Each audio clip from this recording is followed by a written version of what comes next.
স্বামীর লগে তালাক হওয়ার পরে আমি যখন আমার বাপের বাড়িতে আইসা উঠলাম, তখন আমার বাপ কইলো, ভালো করছস, সাইডা দিছস, এমন পোলার সংসার না করনি ভালো। আমার 3 পোলা পান দিয়া উঠলাম আমি আমার বাপের বাড়িতে।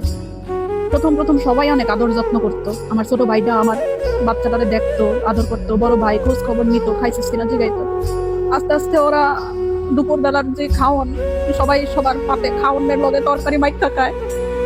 আমার পোলাপানের লিগা কোনো তরকারি থাকে না, বিকাল বেলা নাস্তা থাকে না, ওরা নিজেরা খায়। রাতের বেলা ভাতটা পর্যন্ত থাকে না, রাত্রিবেলার ভাতটা পর্যন্ত থাকে না, রাত্রিবেলার ভাতটা পর্যন্ত পাই না খাইতে। আমি আর আমার 3 বাচ্চা এখন এত বেশি অসহায় হয়ে গেছি, এত বেশি অসহায় হয়ে গেছি যে খাওয়ানো পাই না।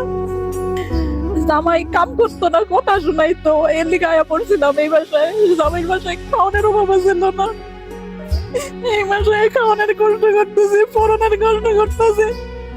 আজকে 2 বছর যাবত ঈদের একটা জামা কিনতে পারি নাই, পোলাপান করে একটা জামা কিনা দিতে পারি নাই। এখন মনে হয় যে জামাই সংসারটা করানো উচিত ছিল, বুঝাই শুনে জামাই সংসারটাই করানো উচিত ছিল। এত দুঃখ লাগে। কত আর একটা বিয়া কইরা ভালোই আছে, কিন্তু আমি তো একলাই রয়ে গেলাম। কেউ না পারতে ছোটখাটো ব্যাপারের লিগা তালাকটা নিয়েন না, তালাকটা নিয়েন না।